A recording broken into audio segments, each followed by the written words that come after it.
নরেন্দ্র মোদীর বাঁচার আর কোনো চান্স নাই, আত্মহত্যা করা ছাড়া কোনো জায়গা নাই।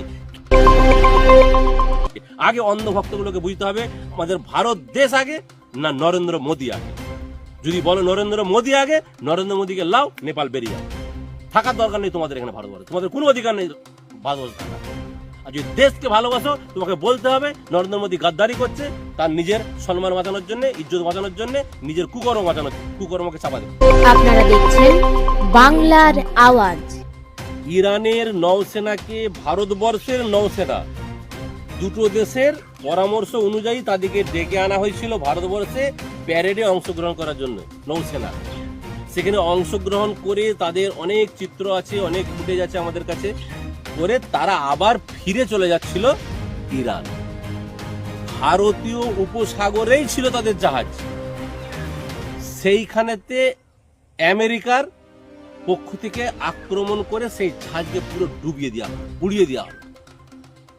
বলুন তাহলে আমেরিকা যে ভারত উপসাগরেতে একটা জাহাজকে উড়িয়ে দিল কার অনুমতিতে? সেটা নিশ্চয়ই নরেন্দ্র মোদীর সাথে অনুমতি নিয়েছে। তাহলে নরেন্দ্র মোদী কি ভারত সরকার অনুমতি দিয়েছে আমেরিকাকে যে আমাদের ঘরে ঢুকে আমাদের বন্ধুকে মারো বা আমাদের মেহমানকে মারো? এখন তো হচ্ছে ইরানের যে জাহাজটি এসেছিল, যে নৌসেনার জাহাজটি এসেছিল, সেটা তো মেহমান, তাদেরকে তো ভারত সরকার আমন্ত্রণ করে ডেকে এনেছে। ভারত সরকার আমন্ত্রণ করে ডেকে আনলো, আর তারপরে ভারতের বর্ডারেতেই আমেরিকাকে বললো তুমি মেরে দাও, এদিকে শেষ করে দাও। কত বড় ধোকা, কার ইশারায় হয়েছে, বিষয়টা ছোট নয়।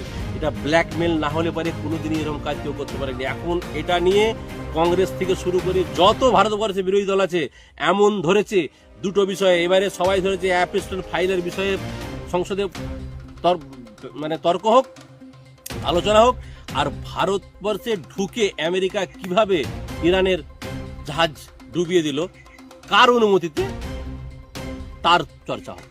এখন কংগ্রেস সহ বিভিন্ন ভারতবর্ষের বিরোধী দল এই বিজেপিকে ঘিরেছে, নরেন্দ্র মোদীকে ঘিরেছে। নরেন্দ্র মোদীর বাঁচার আর কোনো চান্স নাই, আত্মহত্যা করা ছাড়া কোনো জায়গা নাই। কেননা যদি এখানে কিছু বলতে যায় ট্রাম্প তার পুরো ফাইল খুলে দিবে, তার যেসব আছে কুকর্ম সেই কুকর্মের ফাইল ট্রাম্প খুলে দিবে। আর ট্রাম্পকে বাঁচাতে গেলে পারে, ট্রাম্পের কথাই ঠিক এইভাবেই দেশকে ধ্বংস করে থাকলে পারে, ভারতবর্ষের মানুষ এক এক করে ক্ষিপ্ত হচ্ছে, তারা কেউ ছেড়ে কথা বলবে না।